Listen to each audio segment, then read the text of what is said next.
The champagne flute with the tiny chip at the rim has always been mine. It's my quiet way of keeping track of what's in my hand when the room is full and the air smells like praise. Tonight the house hums with low laughter in the courtyard, silver tapping against porcelain. The ocean presses its steady palm against Charleston as if to hush us. My kitchen island carries a small forest of glasses and an even smaller field of white pastries. I'm turning 71, and 2 hours ago I signed the last document that separated me from the company I built after my husband died. $21.8 million says I did something right. But money draws predators as surely as blood and water. I stand near the French doors watching my guests circulate through the garden. The fairy lights strung through the live oaks cast everyone in a gentle glow. These are my people, colleagues and friends gathered to celebrate not just my retirement, but the educational publishing company I built from nothing but grief and determination. The champagne flute with the chip catches the light when I lift it. I've kept this imperfect glass for 20 years, a reminder that flawed things can still serve beautifully. I run my thumb over the tiny imperfection barely noticeable, unless you know to look for it. Like so many things in life. Jessica makes entrances like weather. All gloss, a change in pressure you feel in your bones. My daughter-in-law smiles at me, as if the smile is my gift.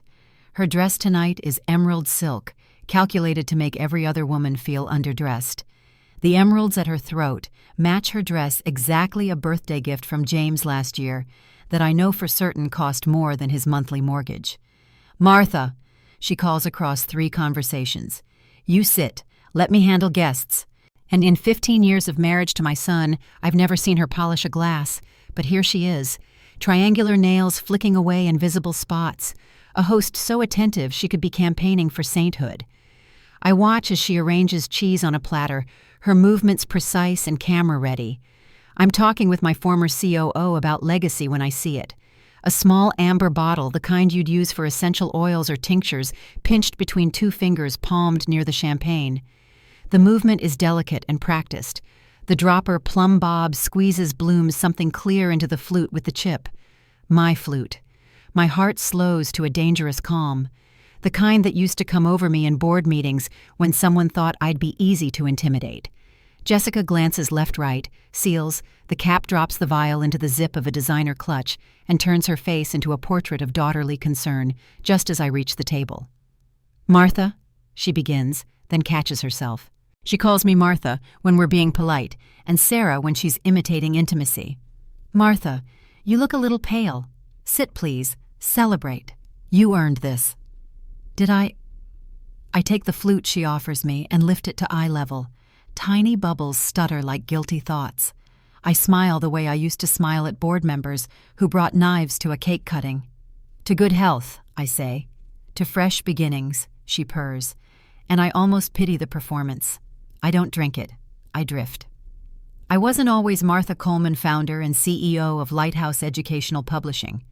For most of my life, I was simply Martha Coleman, the literature teacher at Westside High, who married Edward Coleman, the chemistry teacher down the hall.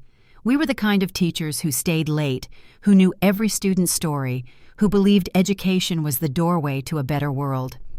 After 30 years in the classroom, I transitioned to running the university library.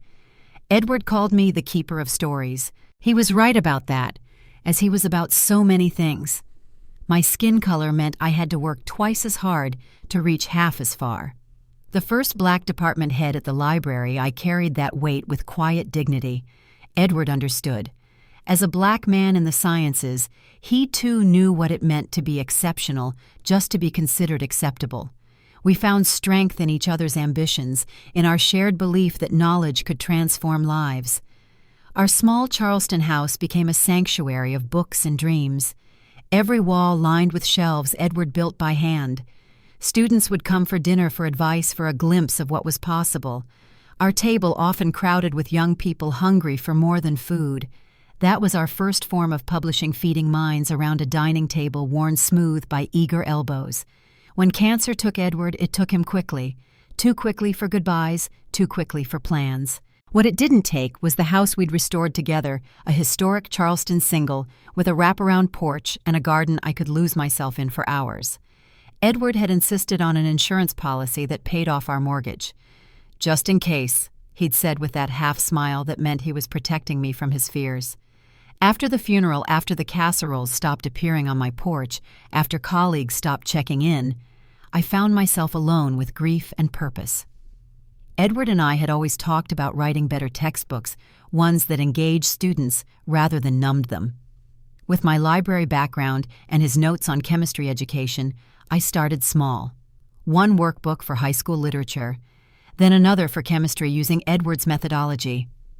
The nights were the hardest, sitting at our old dining table, red pen in hand, marking manuscripts the way I'd once marked student essays. Sometimes in the silence between page turns, I'd hear Edward's voice suggesting a clearer explanation, a better example. I'd talk back to him, arguing points as if he were still across the table from me. Perhaps that's why my books seemed to speak directly to readers. They were born of conversation with a ghost. 5 years later, Lighthouse Educational Publishing had 30 employees and contracts with school districts in 3 states. 10 years later, we were national. The money came as a surprise. Educators don't expect to become wealthy, but quality educational materials were in demand, and I had built a company that delivered them with integrity. I poured the profits back into scholarships, into library funding, into the community that had given me and Edward our chance. But I also began to restore our house the way Edward had always dreamed. The garden especially became my canvas, each plant chosen with purpose, roses for beauty, herbs for cooking, and yes, the traditional Charleston plantings, including oleander for their historical significance. Edward's botany books guided my choices. His chemistry knowledge made me respectful of what beauty could conceal. James, our only child, never showed interest in the business. He preferred drawing buildings to writing about them. He became an architect, married Jessica, and settled 3 miles from my house. Close enough for Sunday dinners, but far enough for independence. I paid for their wedding, helped with the down payment on their house in West Ashley-covered summer camp for my granddaughter Lily. Financial cushions that I called love and they called normal. $180,000, give or take. I never kept count. That's what family does. Now, standing in my garden surrounded by the people who've witnessed my journey, I should feel nothing but satisfaction. Instead, I feel the weight of the poisoned glass in my hand and the knowledge that family can be the most dangerous wilderness of all. I compliment a neighbor's linen dress. I adjust a candle wick. Then I pass behind Catherine Jessica's mother, my age, a woman who still sends handwritten notes, and set my flute down next to her purse while I lift a napkin from the tray. I trade my glass for hers in the act of reaching. It's a move I learned playing bridge with mean old women who taught me that the hand you show isn't always the one that wins. The garden smells of jasmine and salt air.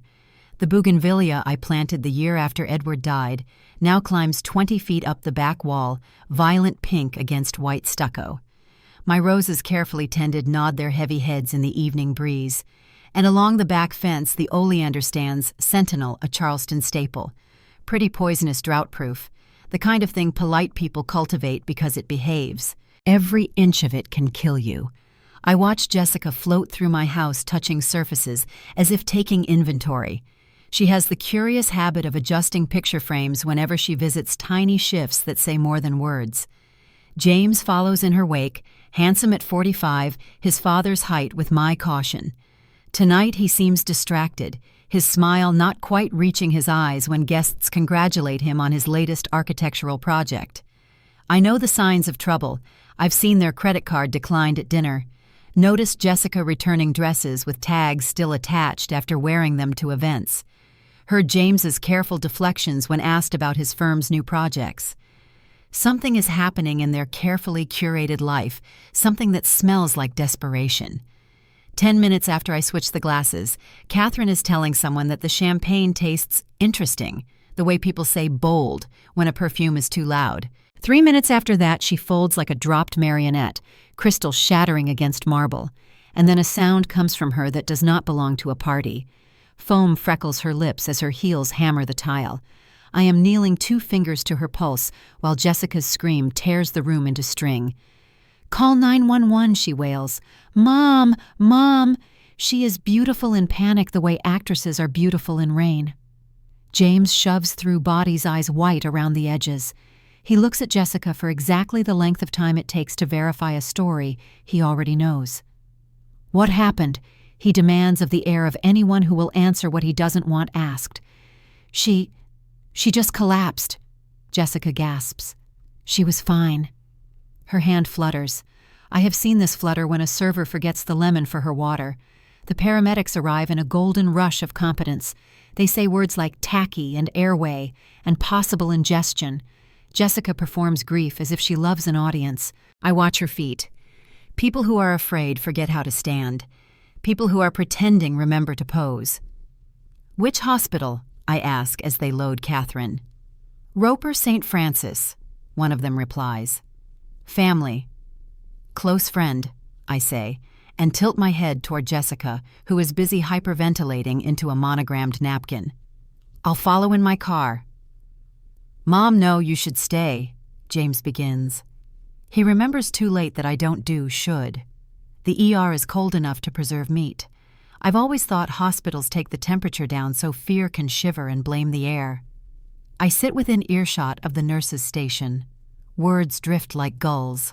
Alkaloids, plant-derived, cardiac irritant.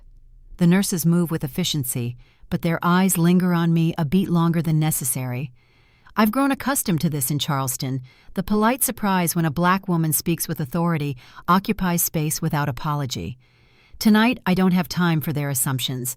I'm hunting for information. Catherine is stable but sedated. We'll keep her overnight, the doctor tells Jessica, who nods as if she arranged it. "I can't understand it," she says to me on loop voice pitched for sympathy. "Mom has been so healthy. She barely takes anything. Maybe it was food." Champagne disagrees with me sometimes. I offer, watching her pupils pinprick. Metallic, bitter. Strange how a good bottle can turn. Champagne. She stumbles over the word, recovers. No, the doctor said it wasn't anything like that." Of course the doctor did not say that. Doctors say, "We don't know yet," until they do. James sits rigid, phone face down on his knee. I raised him to make eye contact with problems. He's looking at anything else. A generation of men learned to outsource difficulty to women whose spines they mistook for furniture. I taught mine better. I thought I did. By the time the nurse tells us Catherine will sleep, now it is past midnight. Outside, humidity drapes the parking lot like a wet sheet. James walks me to my car, performing beautiful sun. "Maybe stay with us tonight, Mom. After that, we'll take care of everything." How careful. Keep me in their house, under their roof, on their timetable, while they look for whatever went wrong with their plan. "That's sweet," I say, and unlock the door. But I like my own pillow. At home, I do what I've done for 45 years when something smells wrong. I make coffee, and I list what I know. The legal pad fills itself with facts. James is firm. The last 3 projects stalled. His last celebratory dinner with me charged on a card for the points. Jessica's styling business. A website with stunning photography and thin testimonials. Invoices paid late. A habit of returning dresses unworn. The West Ashley house refinanced twice. HELOC rumor via a neighbor who sees everything. I turn to a fresh page and write dates. When did things begin to shift? 6 months ago. James stopped bringing business associates to dinner. 4 months ago, Jessica began commenting on how unnecessarily large my house was for one person. 2 months ago, they asked if I'd considered downsizing to something more manageable. Last month, James inquired about my will, as if the thought had just occurred to him. The pattern emerges like a photograph in developing fluid. Slow at first, then all at once undeniable. The cars in their driveway leased. My gifts. Down payment help. Summer camp for Lily. Sprung tuition. Generous spackle smeared over bad planning. $180,000 give or take. I called it love. They called it normal. I get up long before dawn and walk the garden that Edward planted when hope was still a physical thing we watered. The oleander along the back fence glows ghost white in the half-light. I touch a leaf and remember the botany book Edward kept in our bedroom. The warnings it contained. Charleston gardens are beautiful and deadly if you know what to look for. Edward had been fascinated by the duality of plants.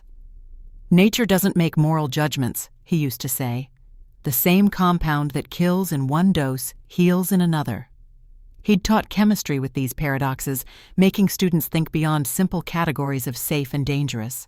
The kitchen still smells faintly of pastries and champagne. The open bottle sits on the counter, proud as a trophy. I tape a note to it, "Do not discard." Whatever touched Catherine's tongue is still here. At 7:30, my phone rings. "Martha." Jessica's voice has been tuned to concern. "I didn't sleep. I was so worried about you. You didn't feel off at all last night, did you?" "Not a bit. How is Catherine home?" "The doctor said it was just a, reaction. Probably something she ate earlier. We'll keep her quiet a few days. No visitors." How tidy. "Tell her I'm thinking of her," I say, and end the call. At 9, James arrives with a box of pastries from Harker's, the almond croissants I love, when apologies are being made. He kisses my temple. "You okay?" I am. He sits nervous in that soft way that once charmed kindergarten teachers. "Mom, Jess, and I were talking. We worry about you. Big house alone late nights. What if last night had been you?" He says it like he invented the thought. He reaches into his bag and produces a glossy folder. "There's a place we've been researching. Palmetto Haven. It's like a resort. Safety, amenities, a community. It's 20 minutes from us." How thoughtful. I let the brochure lie there. Faces of beautiful seniors kayaking into sunsets. I notice that in the photos, the smiling seniors are all white. Typical Charleston marketing, the subtle exclusivity beneath the southern charm. I wonder if James even noticed. "What an entrance fee," I murmur, noting the figure $420,000. "It covers everything," he rushes. "And they require a power of attorney on file. Just a precaution. We can handle paperwork. We're a team." We were a team when he was 10 and sold me lemonade for $2 because he'd added strawberries in a story. He knows how to wrap need and care. "I'll think," I tell him, and I watch the relief loosen his mouth. He expects a yes, the way a gambler expects the next hand to be kind. When he leaves, I call my attorney, Victor. "I need you," I say. "Martha." He answers alert through morning throat. "When?" "Now." By noon, I am in Victor's paneled office, looking out over a city that looks like lace from this high up. I tell him everything. The vial, the swap, the fall, the words in the ER, the brochure on my table, the requirement for a broad legal leash called care. Victor listens as if listening were a profession in itself. 75 years old, bow tie impeccable, he's been my attorney since I incorporated Lighthouse. He believed in me when the banks didn't. Now he believes me when my own son doesn't. When I first walked into his office 20 years ago, I was just a teacher with an idea. The other law firms had shown me their junior associates, young white men who smiled too much and listened too little. Victor, already established and respected, had taken the meeting himself. "Ideas interest me," he'd said, "especially from people who understand value." He'd been one of the first black attorneys in Charleston to break into corporate law. He understood what it meant to build something that wasn't expected to exist. "You're sure you saw her doctor the glass?" "I'm sure," I say, and in my mouth it tastes like iron. "And I'm reasonably sure she used oleander." His eyebrows lift by a precise millimeter. "Common, lethal. Hard to trace if you don't know to look." We sit in silence for a moment, two people considering the weight of attempted murder in a family. "We will document everything," Martha, Victor says finally.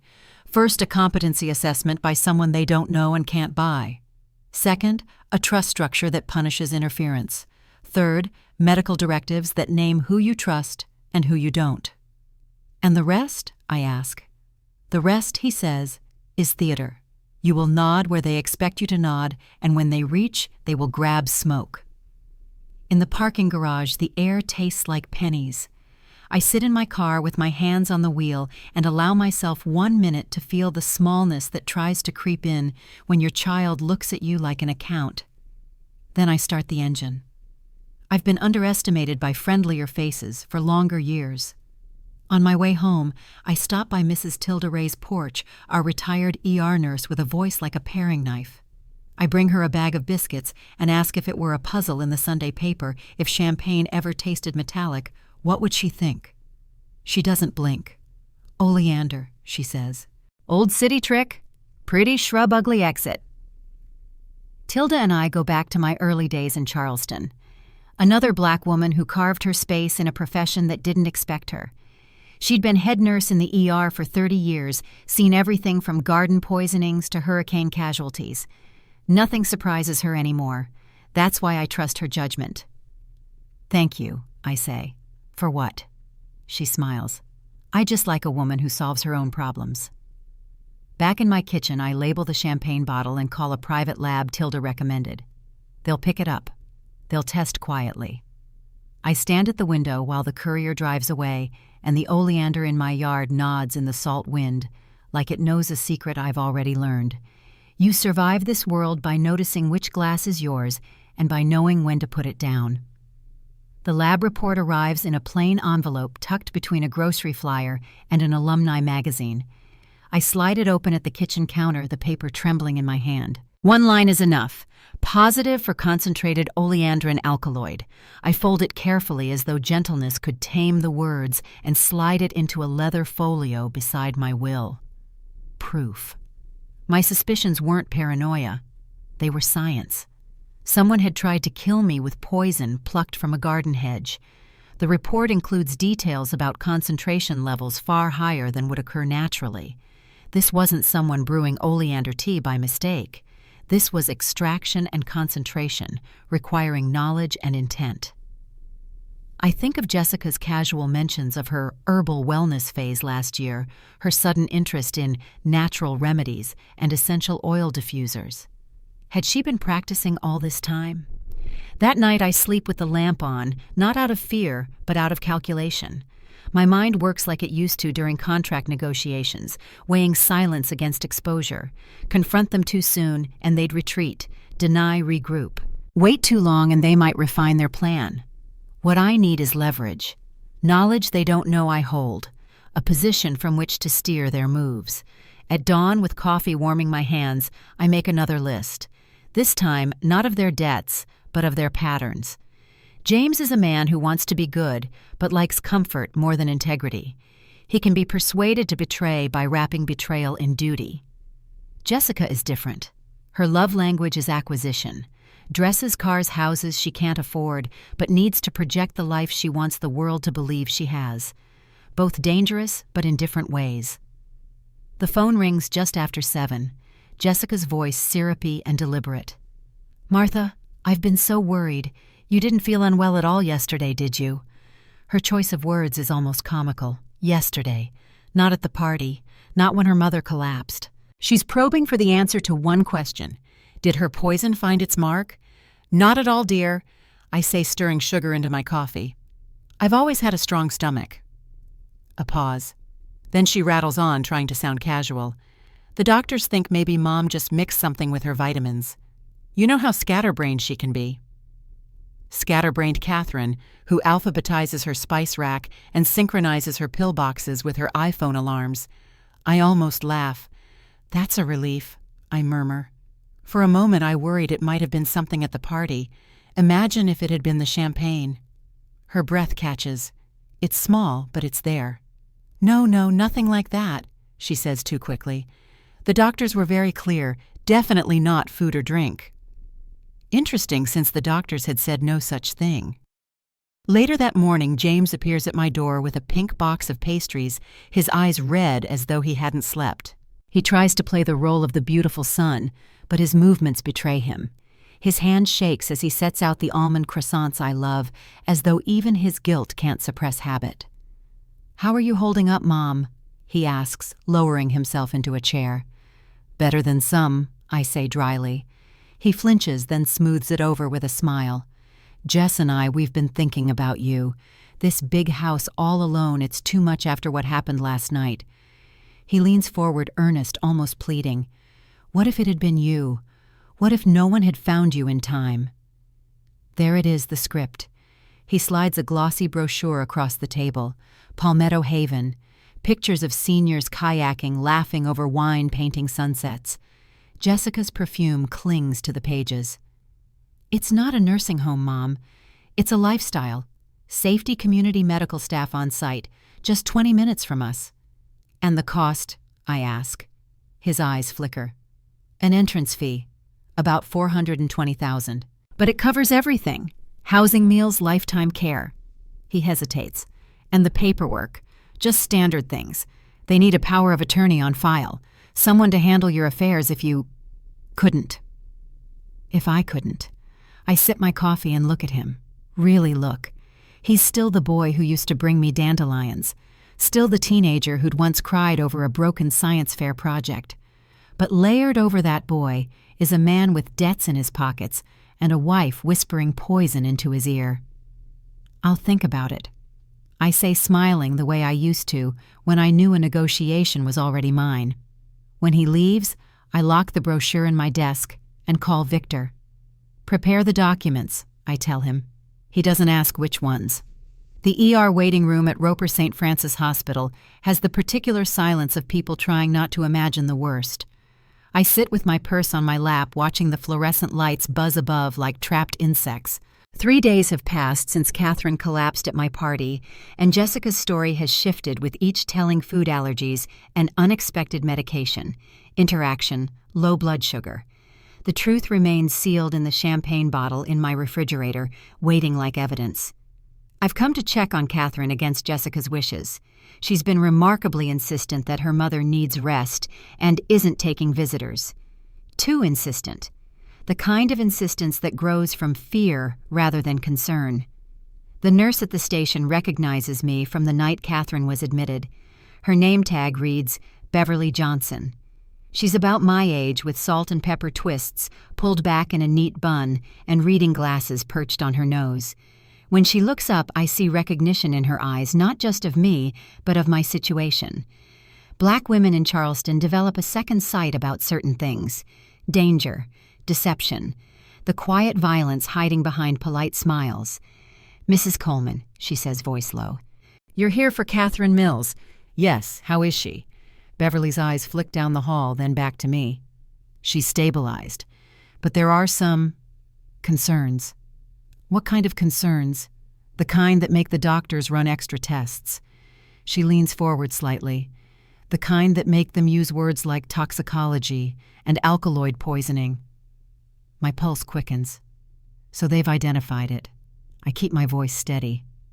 May I see her, just for a moment? Beverly hesitates, then nods. Room 342. Her daughter stepped out for coffee. You might have about 10 minutes. I thank her with a nod that carries more meaning than words could. The solidarity of women who understand the need for information for truth, even when others try to bury it. Catherine lies against white sheets, looking smaller than I remember. Her usually perfect silver bob lies flat against the pillow. The monitors beside her bed beep with reassuring regularity. Her eyes flutter open when I approach. Martha, she whispers, voice rough from the intubation they'd performed the night she arrived. What are you doing here? I take her hand. Her skin feels like tissue paper over bone. I needed to see you were all right. Jessica said, no visitors. Yes, she mentioned that. I sit in the chair beside her bed. Catherine, what did the doctors say happened to you? She frowns confusion crossing her face. Something about a plant toxin, poisoning. But that can't be right. Who would... Her voice trails off, and I see the moment the question forms in her mind, the possibility too terrible to speak aloud. I don't know. I lie because the truth would crush her. But I'm going to find out. Her fingers tighten around mine. The champagne, she says suddenly. It tasted wrong, bitter, almost metallic. I nod, committing her words to memory. Rest now. I'll come again when I can. As I stand to leave, Catherine catches my sleeve. Martha, be careful. Jessica has been strange, controlling, ever since the collapse. Before I can respond, I hear the click of heels in the hallway.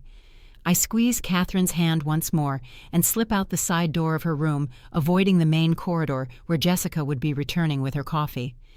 In the elevator down, I meet Beverly again. She holds a clipboard against her chest, like armor. Mrs. Coleman, before you go. She glances around to make sure we're alone. The doctors found something unusual in Mrs. Mills' blood work, a compound called oleandrin. It's from oleander. I finish for her. I know it. I have some growing in my garden.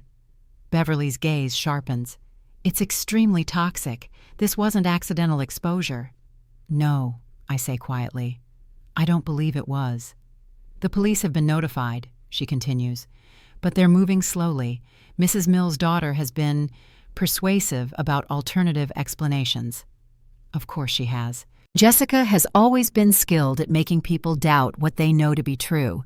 A gaslighter wrapped in Chanel. Thank you for telling me, I say. Beverly reaches into her pocket and hands me a card. My number, if you need anything or notice anything concerning. I slip the card into my purse.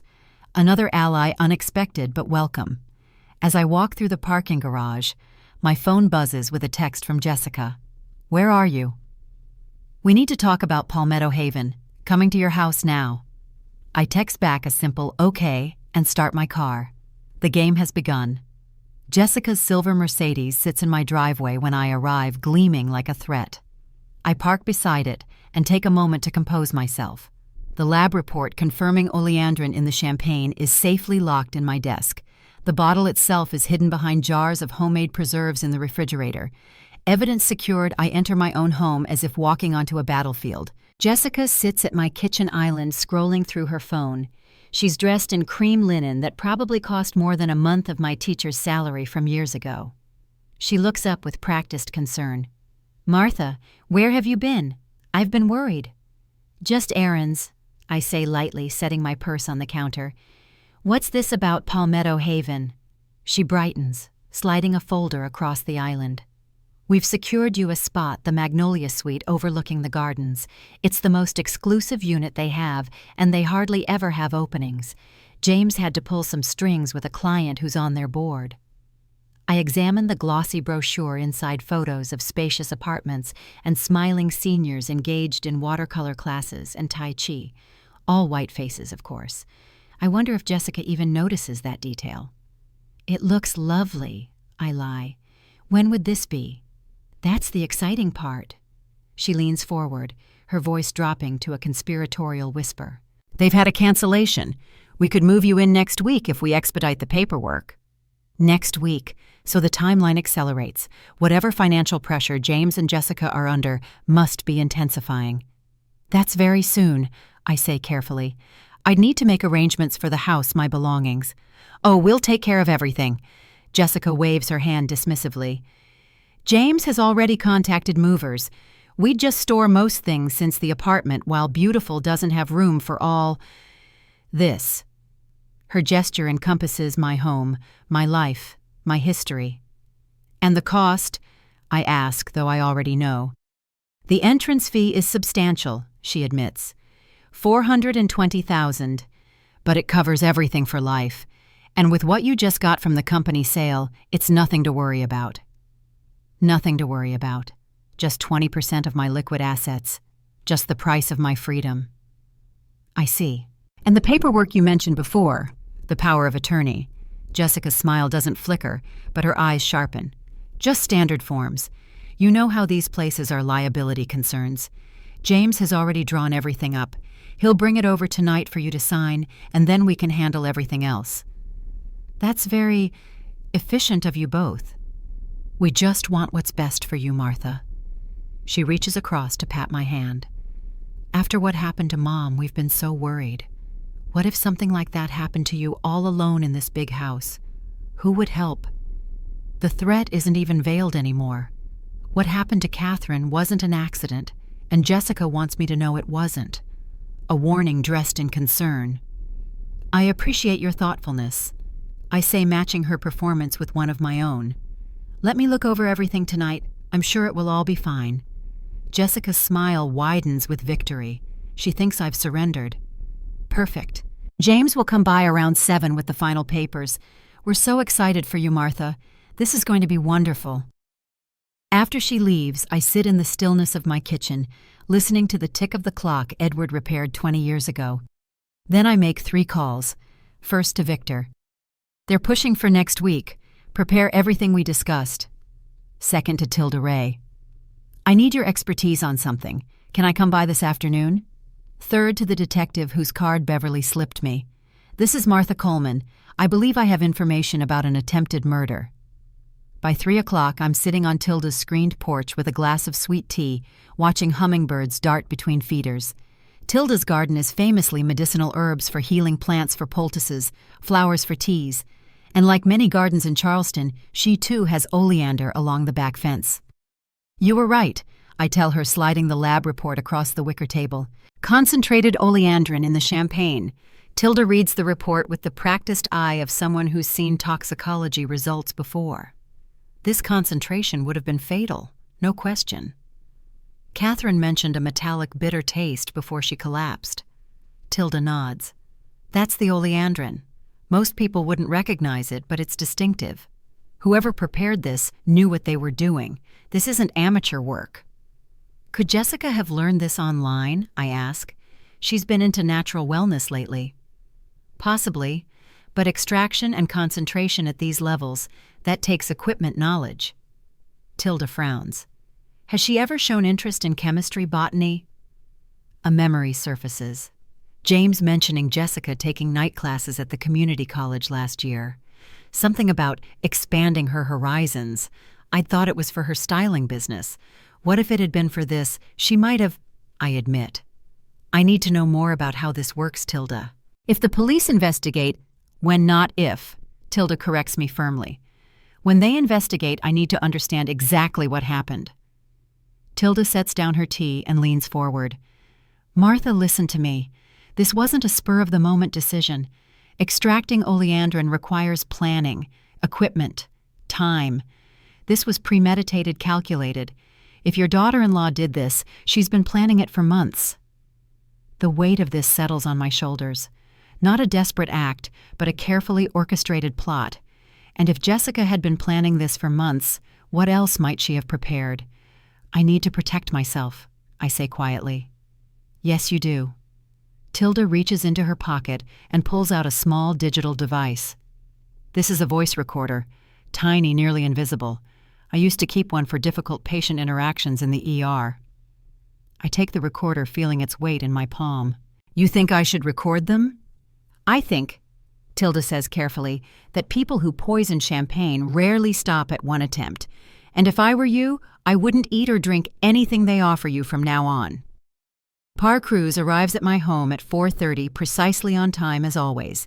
In her pressed gray suit and sensible shoes, she looks more like an accountant than a private investigator, which is exactly why she's so effective. People tell her things because they don't perceive her as a threat.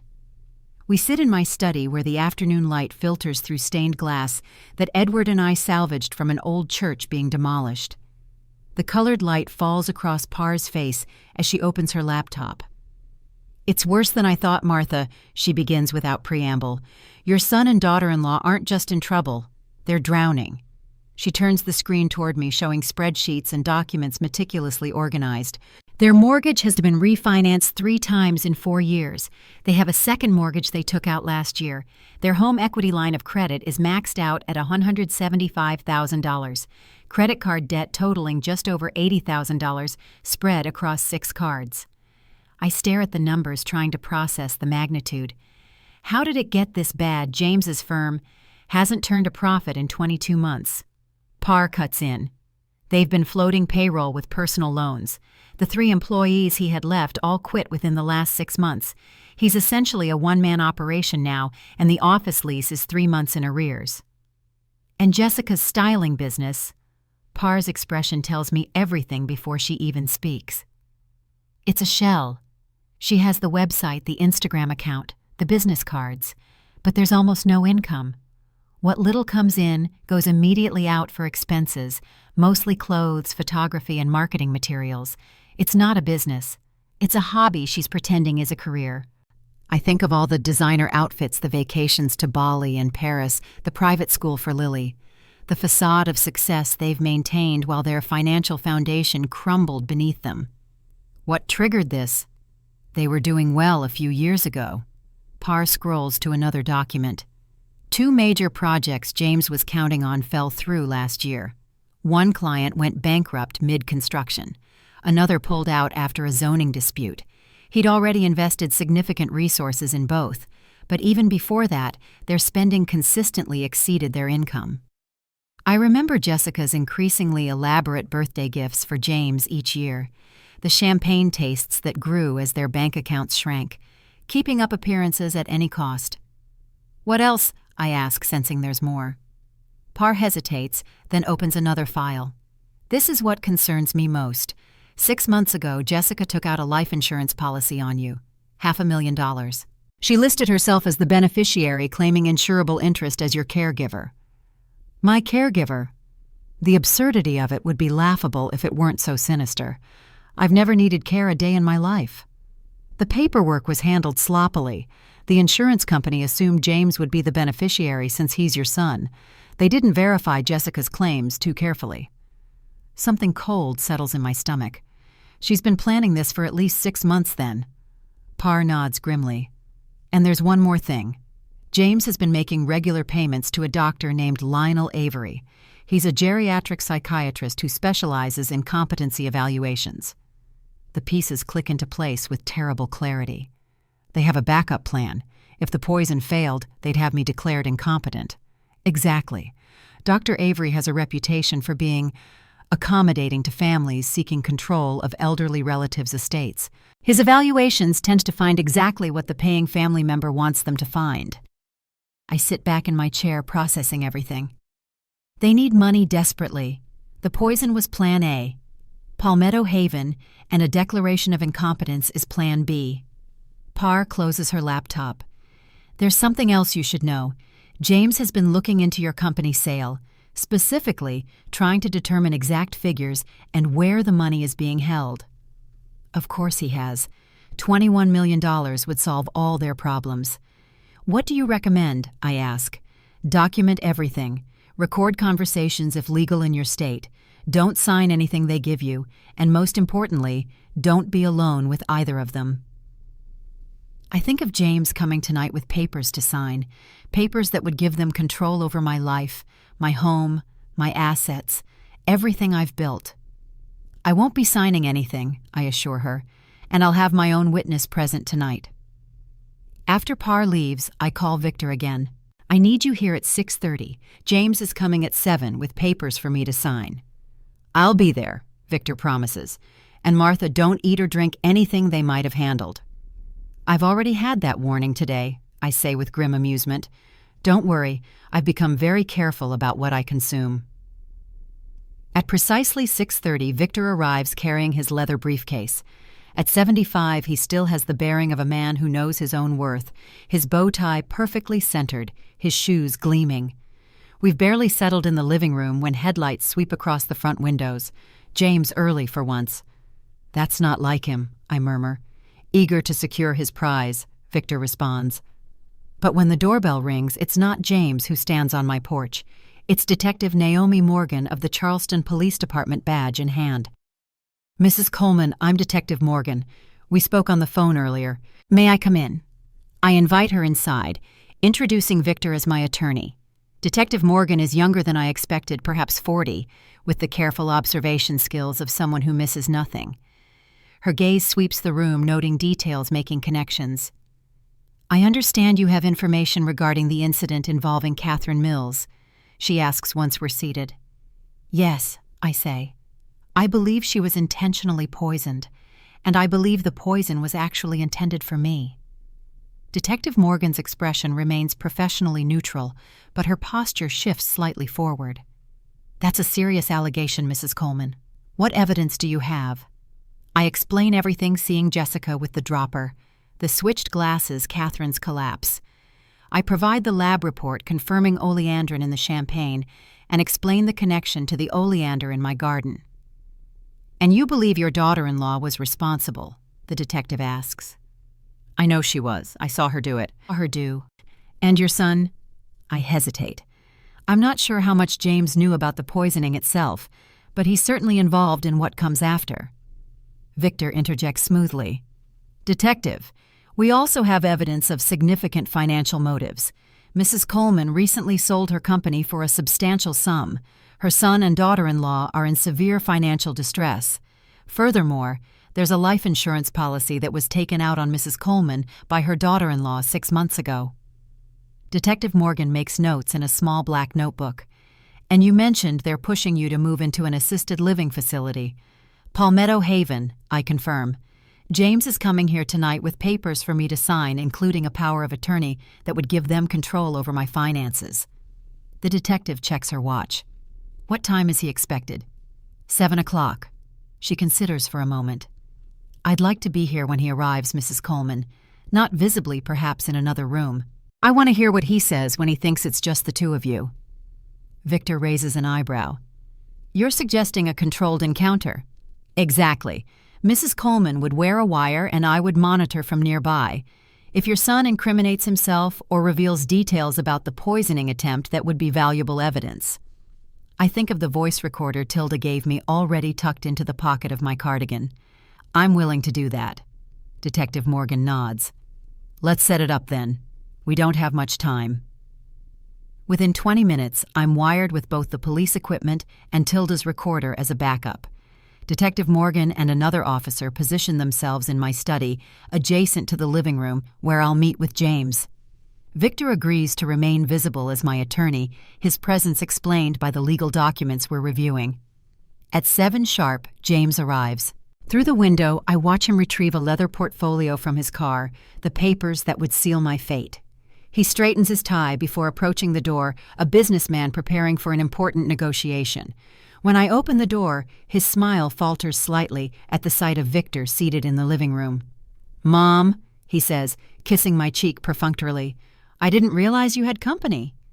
Victor's helping me review some documents related to the company sale, I explain smoothly. Tax implications, you know how it is. Please come in. Would you like some coffee? No thanks. James settles into an armchair, placing the portfolio on the coffee table between us. I see you've been busy.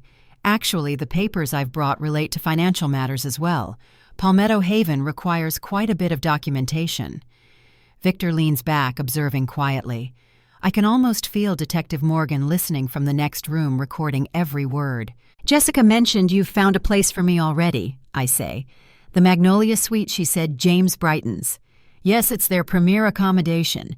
South-facing windows, private balcony overlooking the gardens. They only have 12 of these units in the whole facility, and they rarely come available. We had to act quickly to secure it. And the cost was... I let the question hang, watching his reaction. $420,000 for the entrance fee. He confirms, though his eyes flick away when he says the number. But it covers everything, Mom. Housing, meals, activities, medical care if you need it. It's an investment in your future security. My future security. What a lovely way to describe imprisonment. And these papers, I gesture to the portfolio. Just the standard package. He opens it, revealing a stack of documents with yellow tabs marking signature lines. Admission forms, healthcare directives, and yes, the power of attorney we discussed. Palmetto Haven requires it. Their insurance demands that each resident have a designated person who can make decisions if necessary. If necessary, I repeat. And you would be that person. Well, yes. James shifts slightly. Who else? I'm your son. I study him. This man I raised looking for traces of the boy who once brought me dandelions from the yard. The boy who cried when he found a bird with a broken wing and insisted we nurse it back to health. Where did that compassionate child go? When did money become worth more than morality? James, I say carefully, aware of the recording. Before I sign anything, I need to ask you something important. Did you know what Jessica put in my champagne glass at the party? His face goes still, a mask sliding into place. What do you mean? I saw her, James. I saw Jessica put something into my champagne glass, the glass with the chip that everyone knows is mine. His throat works as he swallows. Mom, I don't know what you're talking about. Jessica didn't... The lab results came back. I interrupt gently. Oleandrin. From the oleander in my garden. A concentrated extract that would have been fatal if I had drunk it. James stands abruptly, color draining from his face. You're confused. That's exactly why we're worried about you. These accusations. This paranoia. Victor speaks for the first time. It's not paranoia when there's scientific evidence, Mr. Coleman. The champagne was tested by an independent laboratory. "This is ridiculous," James sputters. "I'm trying to help my mother to get her into a safe environment where she'll be cared for, and she's accusing my wife of attempted murder." "Not just attempted murder," I say softly. "A calculated plan, the life insurance policy Jessica took out on me 6 months ago. The consultation with Dr. Avery about having me declared incompetent. The convenient opening at Palmetto Haven just as I receive my company sale proceeds. It's all connected, isn't it?" James stares at me, shock giving way to something darker. "You've been investigating us, having us followed. I've been protecting myself," I correct him. "The way you should have protected me as my son." He sinks back into the chair, running a hand through his hair, a gesture so reminiscent of Edward that it makes my heart ache despite everything. "You don't understand," he says finally, his voice low. "We're ruined, Mom. The firm is failing. The house is underwater. The credit cards are maxed out. Lily's school is threatening to remove her if the tuition isn't paid. We had nowhere else to turn. So Jessica decided I should die." I ask, my voice steady, despite the pain lancing through me. "And you went along with it." James looks up, something desperate in his eyes. "I didn't know she would go that far. I swear I didn't know about the poison." "But afterward, when Catherine collapsed instead of you when Jessica told me what happened," he trails off, unable to finish. "You didn't stop her," I finish for him. "You didn't go to the police. Instead, you came here with Plan B. Get me declared incompetent, control my assets, solve your problems with my money one way or another." The silence stretches between us, thick with decades of shared history and the bitter knowledge of betrayal. Finally, James speaks, his voice barely above a whisper. "I'm sorry, Mom. I never meant for it to go this far. She pushed. I followed. I kept telling myself you'd be safe, that you'd still be here, and we'd just have the money." I lean forward, my fingers lacing together on my lap. "Do you even hear yourself? You talk about me like I'm a vault with a pulse. Not a mother, not a woman who carried you through nights you don't even remember. Just a resource you could reallocate when convenient." His face twists with shame, and for the first time in decades, he has no argument. "James," I say softly, "love is not a transaction, and greed doesn't disguise itself as protection, not from a son to a mother." He drops his gaze, staring at his hands. "What happens now?" The door to the study opens, and Detective Morgan steps into the room. "Now, Mr. Coleman, we have some questions for you down at the station." James looks up, eyes widening, as he registers the badge on her belt, the uniformed officer behind her. His gaze snaps back to me, understanding dawning. "You were recording this. You set me up." "No, James," I say quietly as the detective approaches. "You set yourself up the moment you chose money over your mother's life." As the officers lead James away, I remain seated, too weary to stand. Victor places a hand on my shoulder, a gesture of solidarity in what should have been my moment of triumph. But there is no triumph in watching your child being led away in handcuffs, only a hollow victory that tastes like ash. "What now?" I ask Victor when we're alone again. "Now," he says gently, "we make sure you're protected. From Jessica, from any further attempts. We build the case and see it through." I nod, looking around at my home, the home Edward and I restored, where we raised James, where I built a life after loss. It remains mine, but at what cost? "Will you stay a while?" I ask Victor. "I don't want to be alone just yet." "Of course," he says, settling back into his chair. "As long as you need." Outside, the patrol car's lights flash silent blue against the gathering darkness. Inside, two old friends sit in the quiet aftermath of betrayal, waiting for the next chapter to begin. It's past midnight when my phone rings, startling me from a dreamless sleep. Victor left hours ago after we'd fortified ourselves with strong tea and stronger resolve. I fumble for the receiver, expecting perhaps Detective Morgan with an update. "Martha," Jessica's voice tightly controlled but fraying at the edges. "What have you done?" I sit up, fully awake now. "I've protected myself, Jessica. Nothing more." "They've arrested James." Her voice rises slightly. "Arrested him. Do you understand what you've done to our family? To Lily?" The mention of my granddaughter sends a pang through me. Lily, 15 years old, innocent in all of this. What has she been told? What does she know? What I've done? I keep my voice even. Jessica, you tried to poison me with oleander from my own garden. A beat of silence, then a brittle laugh. That's absurd. You have no proof of anything like that. The lab report says otherwise, as does Catherine's testimony about the metallic taste in her champagne. The champagne meant for me. You switched the glasses. The accusation hangs in the air between us, neither question nor statement, but something in between, a recognition. Yes, I admit. I saw you add something to my glass. I wasn't about to drink it. So you let my mother drink it instead. Her voice turns ugly. How noble. I didn't know what you'd put in it, Jessica. I only knew it wasn't meant for good, and I certainly didn't expect it to nearly kill her. Another silence, longer this time. I can hear her breathing, calculating. What do you want? She asks finally. Money, is that it? We'll split it with you. The insurance the company proceeds. There's enough for all of us.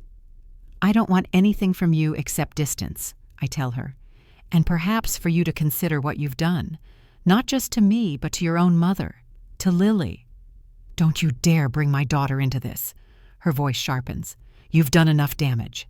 Where is she now, Jessica? Does she know her father's been arrested? A hesitation. She's staying with a friend tonight. She doesn't know anything yet. She should come stay with me, I suggest gently, while this is being sorted out. Absolutely not. The words snap like a whip. You've taken my husband. You won't take my daughter, too. I haven't taken anyone, Jessica. James made his choices, as did you. This isn't over, she hisses. You have no idea what you've started. The line goes dead. I replace the receiver slowly, considering the threat implicit in her words. Not over. Of course it isn't. This is only the beginning. I call Detective Morgan's direct line, relieved when she answers despite the hour. Mrs. Coleman, is everything all right? I just received a call from Jessica, I explain. She knows about James's arrest. She sounded unstable. Where are you now? Is your house secure? Yes, all doors locked, but I'm concerned about my granddaughter Lily. Jessica mentioned she's staying with a friend tonight, but I'm worried about what happens next. I'll have a patrol car drive by your house periodically tonight, the detective assures me. As for your granddaughter, we'll make sure social services is aware of the situation. Would you be willing to take temporary custody if necessary? Of course, I say without hesitation. She's my granddaughter. After hanging up, sleep seems impossible. I move through the dark house, checking locks, drawing curtains. In the kitchen, I pause by the window that overlooks the garden. The oleander glows faintly in the moonlight, its white blossoms almost luminous against the shadows. Edward used to say that plants have no morality. They simply are what they are, neither good nor evil. It's humans who assign meaning, who take nature's neutral offerings and bend them toward light or dark. Jessica took the beauty from my garden and distilled it into a weapon. What does that say about her? About the darkness she must carry inside? I remember how she looked on her wedding day, radiant in white, James gazing at her with such hope. I had my doubts even then, something calculated in her smiles, something performative in her affection. But I quieted my concerns. She made James happy, and wasn't that what mattered? Now, 15 years later, I wonder how much of their life together was real, and how much was illusion. Did she ever love him, or was he simply a stepping stone to the life she thought she deserved? And when did love of luxury curdle into willingness to kill? These questions circle like moths around a flame as I wait for dawn, for whatever the new day will bring. One thing is certain, nothing will ever be the same again. Jessica's arrest makes the local news by morning. A small item in the crime report section, local woman charged in poisoning attempt. Her mugshot appears online an hour later. Hair-limp makeup, absent the careful facade of perfection, stripped away. I can't bring myself to look at it for more than a moment. Detective Morgan calls with an update. We executed a search warrant at your son's home this morning. Found the oleander extract hidden in a false bottom of Jessica's essential oil cabinet, chemistry equipment in the garage. She'd been manufacturing the poison for months. And James? I ask. still claiming he had no knowledge of the poison itself, but he's admitted to the financial scheme. The district attorney is considering charges of conspiracy and attempted fraud. I close my eyes, feeling the weight of it all. And Lily, my granddaughter. She's with Child Protective Services for now. They'll want to speak with you about temporary placement. By afternoon, I'm sitting in a sterile office at the Department of Social Services, answering questions about my ability to care for a teenager. Yes, I have a spare bedroom. Yes, my home is safe. Yes, I understand the trauma she's experiencing. The social worker, Ms. Patel, regards me with a mix of sympathy and caution. Mrs. Coleman, I have to ask, given the family situation, are you prepared for the emotional challenges Lily may have complicated feelings about what's happened? She's my granddaughter, I say simply. Whatever she feels, however she processes this, I'll be there for her. Her mother is being held without bail, Ms. Patel continues.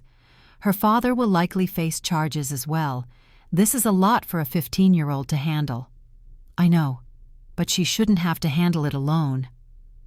2 hours later, Lily enters the room, a duffel bag clutched in her hands. Tall like her father, with my dark eyes and stubborn chin. She looks at me with an expression I can't quite read. Not anger, not relief, something in between. "Grandma," she says, voice flat. "Lily." I stand, but don't move toward her, giving her the space she needs. "I'm so sorry about all of this." She shrugs, emotion so teenage in its affected nonchalance that it nearly breaks my heart. "They said Mom tried to kill you, and Dad knew about it." The bluntness of her statement catches me off guard. Yes, that's what happened. Why? The simplicity of the question belies its impossible depth. Money. I tell her because she deserves the truth. They were in financial trouble. They saw my company sale as a solution. Lily nods slowly. Dad's been weird about money for a while. Mom keeps buying stuff, but then the credit cards get declined. I heard them fighting about it. She drops her bag and looks at me directly. "I want you to know I didn't know anything about this. I wouldn't have let them hurt you." The fierceness in her voice reminds me so much of myself at her age that tears spring to my eyes. "I know that, Lily. I never thought otherwise. Can we go home now?" she asks suddenly, sounding very young. "Not their house, your house." "Yes," I say, gathering her bag. "Let's go home." In the car, Lily stares out the window, watching the familiar streets of Charleston pass by. "They told me I might have to testify against Mom and Dad." I grip the steering wheel tighter. "Only if you know something relevant to the case." "I might," she admits quietly. "I found some weird stuff in Mom's essential oil cabinet a few months ago. Bottles that didn't have labels, equipment I didn't recognize.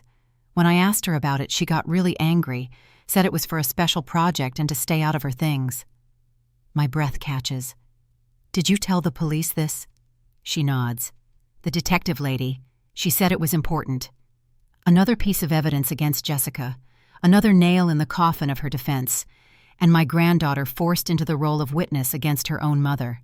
"I'm sorry you're caught in the middle of this, Lily." She turns to look at me, eyes suddenly fierce. "I'm not in the middle. I'm on your side. What they tried to do, it's wrong, evil." Her certainty is both heartbreaking and fortifying. At 15, she sees the moral clarity that her parents lost sight of. "Thank you," I say simply. "That means more than you know." As we pull into my driveway, Lily looks up at the house, the place where just days ago her mother tried to end my life. "Will the oleander still be there in the garden?" I pause, key in the ignition. "Yes. Does that bother you?" She considers for a moment. "No, it's just a plant. It didn't choose to be poison." Out of the mouths of babes comes wisdom that adults often miss. I smile at her, this remarkable young woman who shares my blood, my stubbornness, my clear-eyed view of the world. No, it didn't. It's what people choose to do with it that matters. We walk together up the porch steps into a house that will now shelter 3 generations of Coleman women, one fallen, one rising, and me in the middle holding the space between past and future, between justice and mercy, between what was lost and what might still be saved. The courtroom is smaller than I expected, oak panels absorbing sound like a confession booth. I sit in the front row, back straight, hands folded in my lap. Beside me, Victor adjusts his bow tie, a nervous habit from 50 years of litigation. Today marks the first preliminary hearing in the case against Jessica. "Are you prepared for this?" Victor asks quietly. I nod, though preparation seems an inadequate word for witnessing your daughter-in-law's arraignment on charges of attempted murder. "Remember," Victor cautions, "she'll likely plead not guilty. Don't react no matter what her attorney claims." "I understand theater when I see it," I reply. The side door opens, and Jessica enters, escorted by a female deputy. Her orange jumpsuit transforms her from fashion plate to inmate, the harsh fluorescence revealing dark circles under her eyes that no concealer can hide. She scans the courtroom until her gaze lands on me.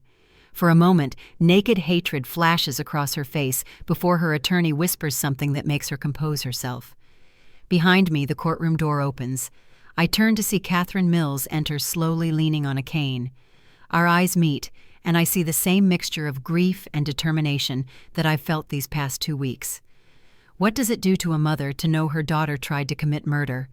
What words exist for that kind of betrayal? Catherine takes the seat beside me, her hand briefly touching mine, a gesture of solidarity between two women whose lives have been shattered by the same person. "How are you holding up?" I whisper.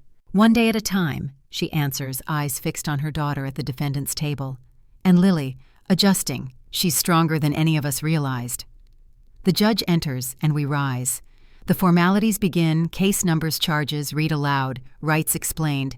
Jessica is charged with attempted first-degree murder conspiracy to commit murder and elder exploitation. The prosecutor, a woman with steel-gray hair and precise movements, presents the evidence collected so far, the oleandrin in the champagne, the extraction equipment found in Jessica's home, the life insurance policy. When asked for her plea, Jessica's voice rings clear, not guilty.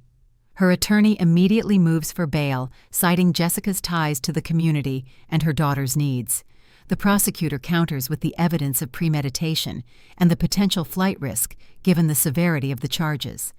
Your Honor, the defendant methodically planned to poison her mother-in-law for financial gain. When that attempt accidentally poisoned her own mother instead, she proceeded with an alternate plan to have Mrs. Coleman declared incompetent and institutionalized. This shows not only criminal intent, but a disturbing willingness to continue pursuing her goal despite nearly killing a family member. The judge denies bail, citing the extraordinary planning and callousness evident in the case. Jessica's shoulders stiffen, but she shows no other reaction.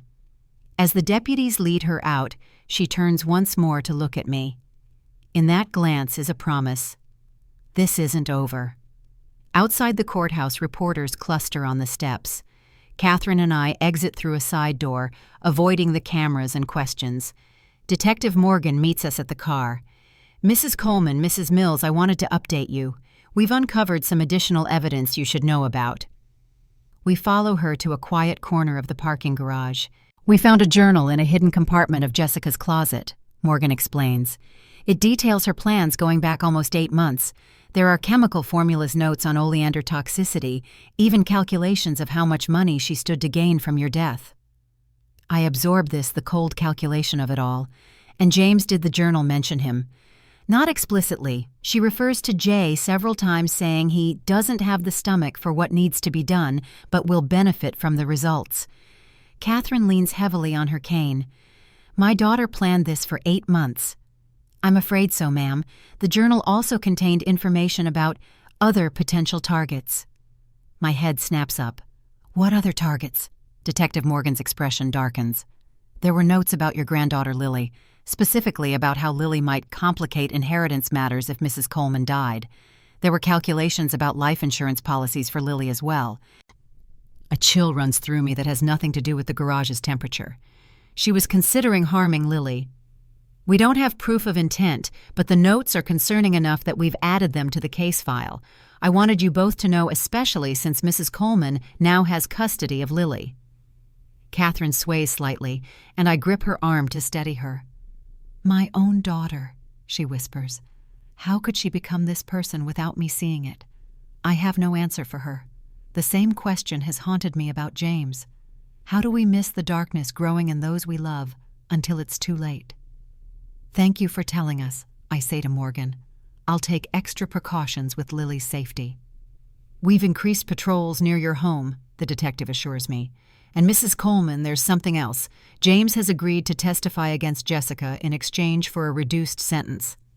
This news hits me like a physical blow. James turning on his wife. The final fracture in a family already broken beyond repair. When is all I can ask. He'll make a formal statement tomorrow.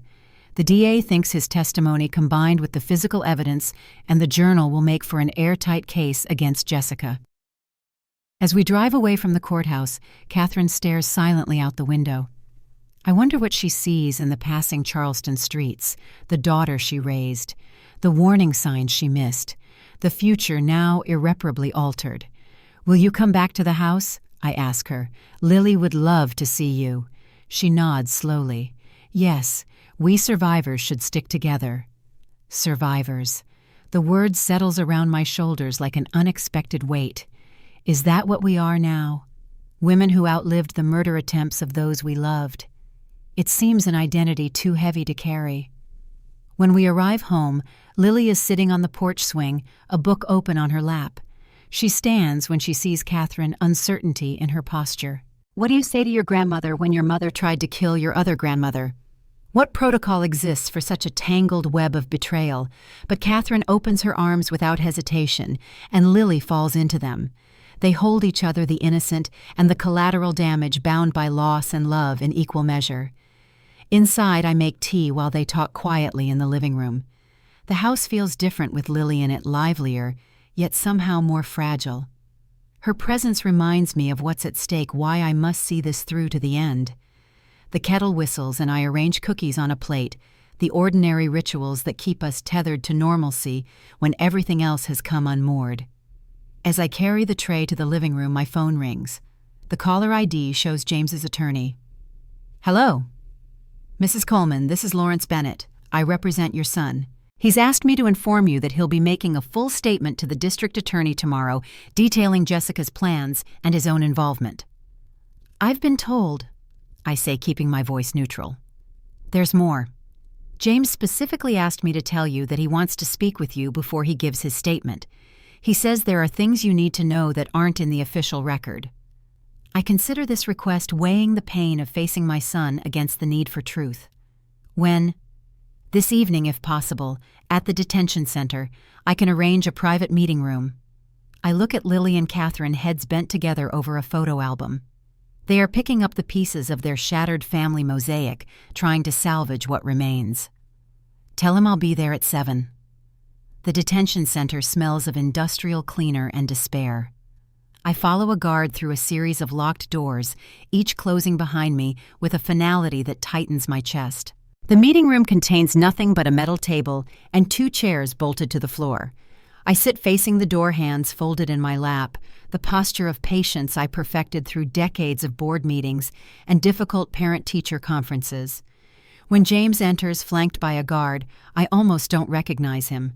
2 weeks in detention have hollowed his cheeks and shadowed his eyes. The confident architect has been replaced by a man whose blueprint for life has been erased and redrawn as a prison cell. Mom, he says, voice cracking slightly. Thank you for coming. I nod, not trusting myself to speak just yet. The guard leaves us alone, but watches through a window in the door. James sits across from me, his hands fidgeting on the table. How's Lily? He asks. Coping. She's resilient like her grandmother. A ghost of a smile touches his lips. She always did take after you more than Jessica or me. Why did you want to see me, James? I ask, cutting through the small talk. What couldn't wait until your official statement? He looks down at his hands, now still. I needed you to hear it from me first, about how it all started, about what I did and didn't know. I'm listening. He takes a deep breath. It began last year when the Harrington project fell through. I'd invested everything in that development materials, labor, even borrowed against the house. When the zoning board rejected the final plans, I lost over $300,000 overnight. I remember the Harrington Project, an ambitious, mixed-use development that James had talked about for months. I'd offered to help financially, but he'd refused, insisting he could handle it himself. Jessica was furious, he continues. Not just about the money, but what it meant for our lifestyle. She'd gotten used to certain things: the country club membership, Lily's private school, the vacations. She couldn't accept scaling back. So instead of adjusting your spending, you looked for a quick solution. I supply. He nods, shame coloring his face. We started arguing about money constantly. Jessica would suggest asking you for help, and I'd refuse. My pride. He trails off. One night, after a particularly bad fight, she mentioned how much you'd probably get for the company when you sold it. She said it was just sitting there while we were drowning in debt. And that's when the plan began. Not exactly. At first it was just talk. Wouldn't it be nice if kind of conversations? But after you announced the sale negotiations last fall, the talk became more serious. Jessica started researching assisted living facilities, looking into power of attorney requirements. And the poison? I ask the question I need answered most.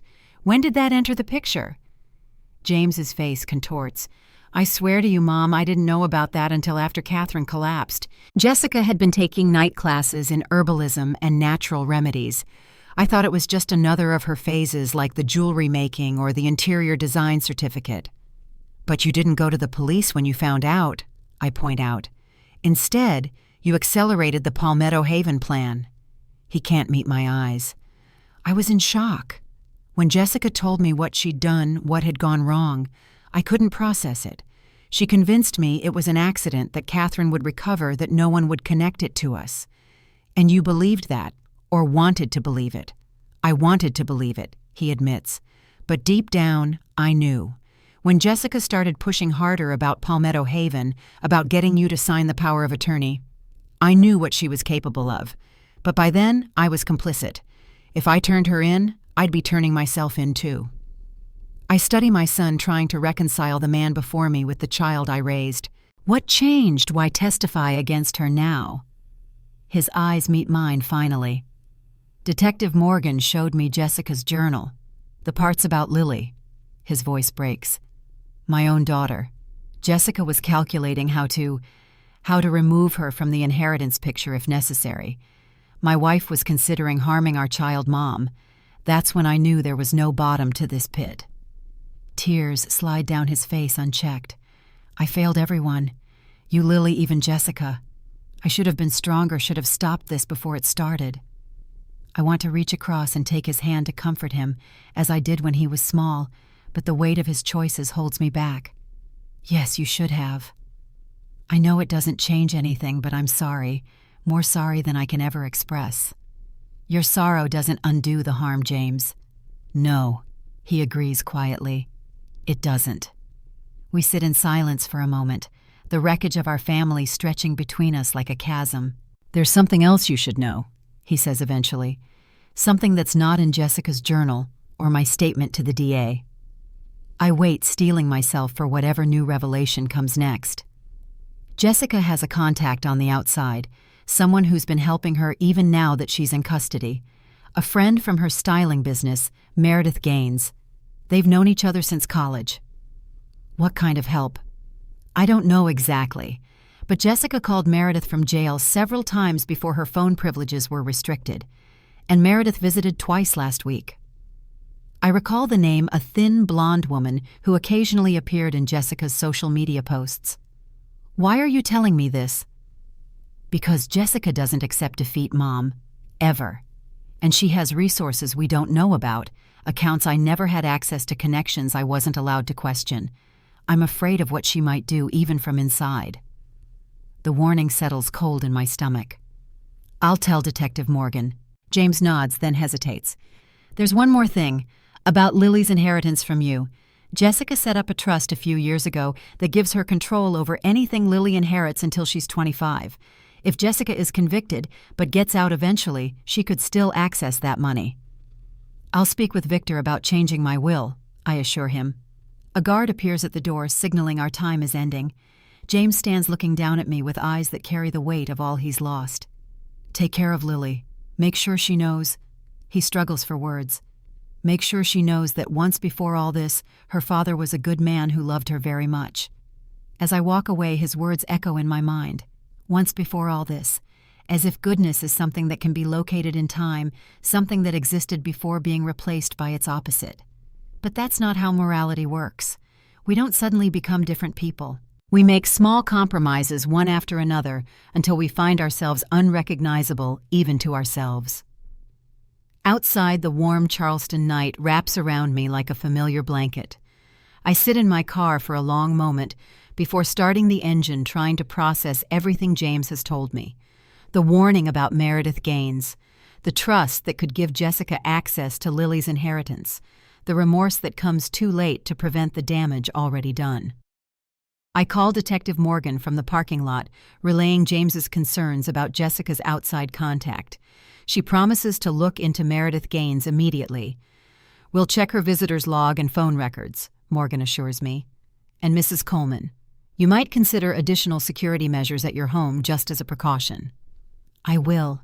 I promise, though, the thought of turning my home into a fortress feels like another small victory for Jessica, another way she's forced us to change our lives to accommodate her malice.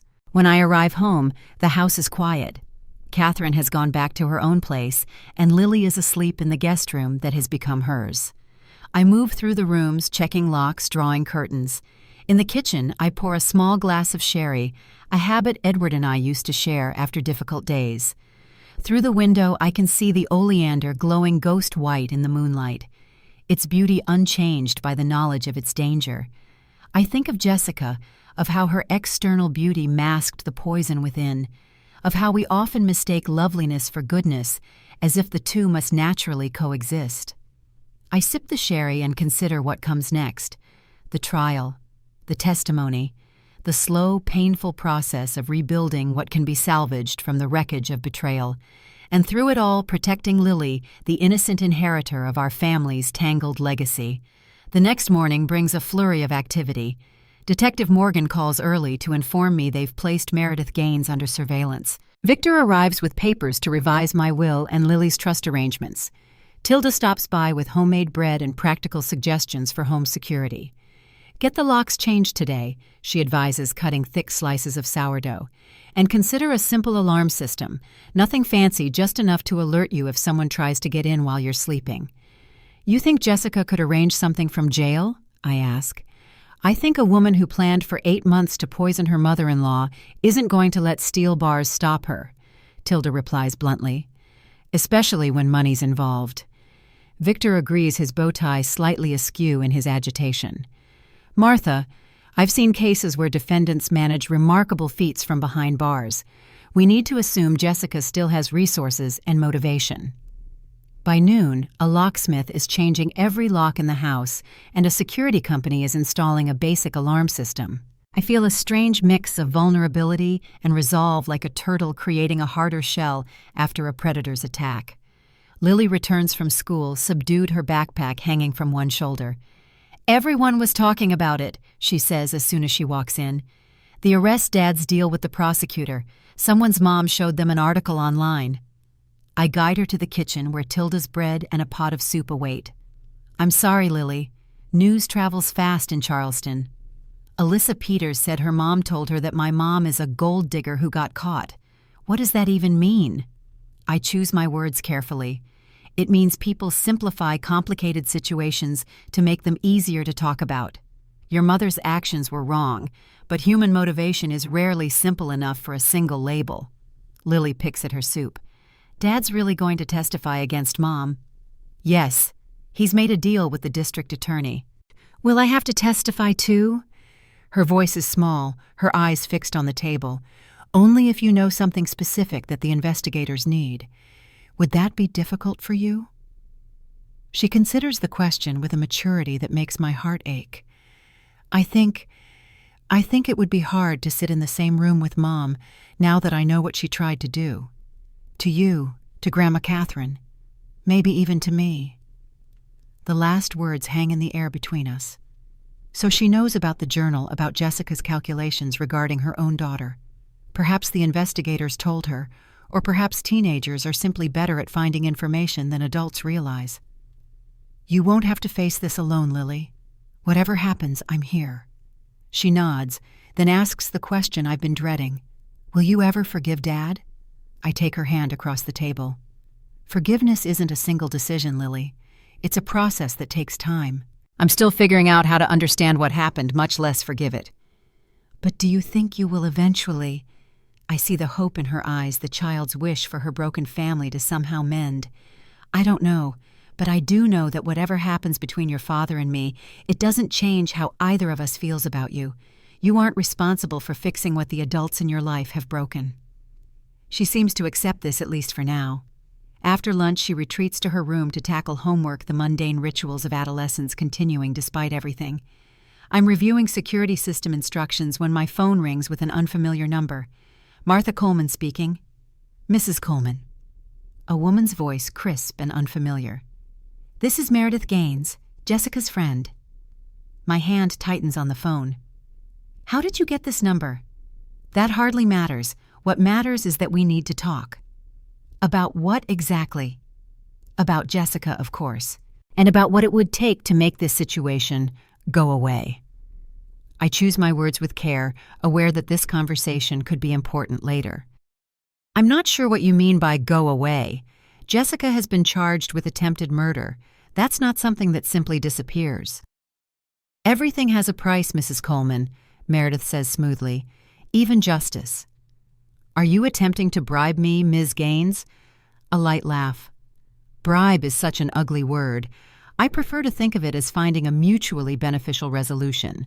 Jessica is willing to relinquish any claim to your estate or Lily's future inheritance in exchange for you dropping the charges. The state is prosecuting Jessica, not me. I couldn't drop the charges if I wanted to. But you could recant your testimony. Tell the police you were mistaken about what you saw, that the stress of Catherine's collapse confused you. The audacity is breathtaking. Why would I do that when I know exactly what I saw? Because Jessica has information that could make life very uncomfortable for you and your granddaughter. Things about James that haven't come to light yet. Things Lily shouldn't have to hear about her father in open court. A threat thinly veiled. Is Jessica blackmailing me now, Ms. Gaines? That seems unwise given her current legal situation. Not blackmail, just a reminder that trials can be messy for everyone involved. No one emerges with clean hands. I think of Detective Morgan, of the surveillance likely already in place on Meredith Gaines. I'm not interested in any arrangement with Jessica, and I suggest you reconsider acting as her messenger. Interfering with a witness in an attempted murder case carries serious penalties. Think about it, Meredith says, ignoring my warning. I'll call again tomorrow for your answer. The line goes dead. I immediately dial Detective Morgan, relaying the conversation in detail. This is excellent, she says, surprising me. We recorded the call on our end. Witness tampering, obstruction of justice. We can add these charges to Jessica's case and arrest Meredith Gaines today. She mentioned things about James that would hurt Lily if revealed in court. What could that mean? Morgan's hesitation is brief but noticeable. It might be nothing, just leverage, but we'll talk to James, see if there's anything he hasn't disclosed yet. After we hang up, I sit in the gathering darkness of my study, thinking about Meredith's call, about Jessica's continued machinations from behind bars, about what secrets might still be hidden in the wreckage of my family. The doorbell rings, startling me from my thoughts. Through the new security camera, Victor insisted on I see Catherine on my porch leaning on her cane. I hope I'm not intruding, she says when I open the door. I couldn't face my empty house tonight. You're always welcome here, I tell her, meaning it. In these strange days, Catherine has become an unexpected ally, perhaps even a friend. Over tea, I tell her about James's confession about Meredith's call, about the escalating precautions we're taking. Catherine listens, her hands wrapped around her teacup as if drawing warmth from it. She won't stop, Catherine says quietly when I finish. Jessica has never accepted defeat in anything, not even as a child. What was she like? Growing up. Catherine considers the question, looking into her tea as if it might hold answers. Beautiful, clever, and always calculating. Even her affection seemed measured, given only when it served a purpose.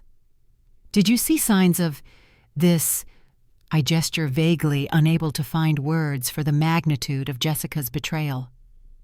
Not this specifically, but there were moments. She trails off, then continues with evident pain. When Jessica was 16, her boyfriend broke up with her for another girl. 2 weeks later, the girl was hospitalized with a mysterious allergic reaction.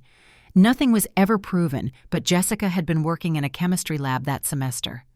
A chill runs through me. You think she poisoned the girl? I don't know. I told myself it was coincidence, that I was being paranoid. But now... Catherine sets down her cup, hands trembling slightly. Now I wonder how much damage I allowed by looking away. We sit in silence, two mothers reckoning with the children we raised, the warnings we ignored, the consequences we never imagined. What happens now? Catherine asks eventually.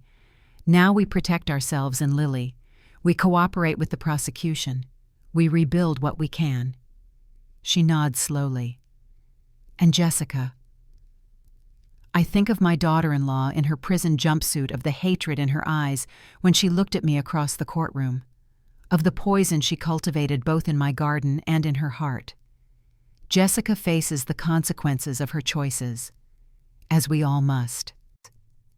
The grandfather clock in the hall strikes 9, its familiar chime, a reminder that time continues its steady march, carrying us forward through grief and betrayal, toward whatever uncertain future awaits. Stay tonight, I offer Catherine. The guest room is made up. She accepts with evident relief, and I show her upstairs.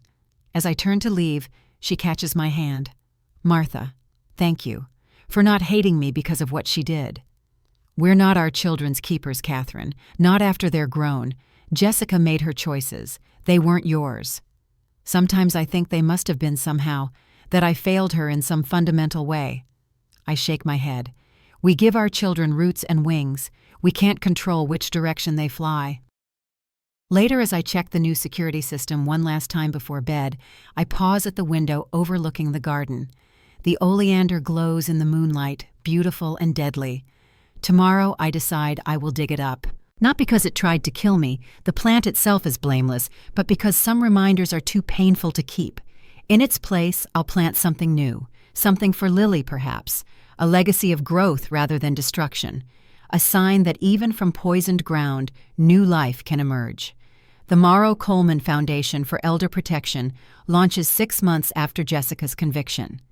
Named for Edward and Catherine's maiden name, it operates from a modest office in downtown Charleston, 2 blocks from Victor's law firm. Catherine, to everyone's surprise, finds her calling as our public speaker. People listen when I tell Jessica's story, she explains. They think, if it happened to her daughter, it could happen in any family. Lily thrives despite everything. She completes her junior year with remarkable resilience and wins a scholarship to Northwestern's pre-law program. I want to specialize in elder law, she tells me, as we tend the memorial garden we've planted where the oleander once grew. James serves his 3-year sentence teaching GED classes to fellow inmates. Lily visits him monthly, their relationship complicated but healing. Do you think people can change, Grandma? She asks after one visit. Yes, I answer carefully, but not easily and not without cost. Change requires facing truths about ourselves we'd rather avoid. In February, Detective Morgan calls with news. Jessica attempted suicide in prison. She's alive, but she left a note mentioning Lily. The note read, "Tell Lily I'm sorry I wasn't stronger. The darkness was always there even before she was born. It wasn't her fault." Spring arrives with a flourish of azaleas and camellias. Our garden blooms with Edward's roses and native flowering plants where poison once grew. Lily announces her name change. I'd like to be Lily Coleman Morrow, for you and Grandpa. And for Grandma Catherine, too. At the Foundation's first annual conference, Catherine and I stand together at the podium. Welcome, I begin. My name is Martha Coleman and this is Catherine Morrow. Our story begins with a poisoned glass of champagne, but it doesn't end there. Later that evening, Lily, Catherine, and I sit on my porch watching fireflies rise from the garden. I never thought I'd find family again, Catherine says softly. Family isn't always blood. I reply, thinking of Tilda Victor Beverly allies who became kin through crisis.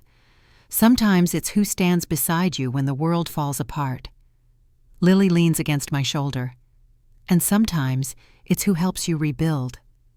I pour 3 glasses of lemonade and raise mine in the gathering darkness. To what breaks us and to what we build from the pieces. In the distance, Charleston's church bells toll the hour. The night is kind. We have survived. We are rebuilding. We are finding our way forward one careful step at a time through a garden where poison once grew but roses now bloom.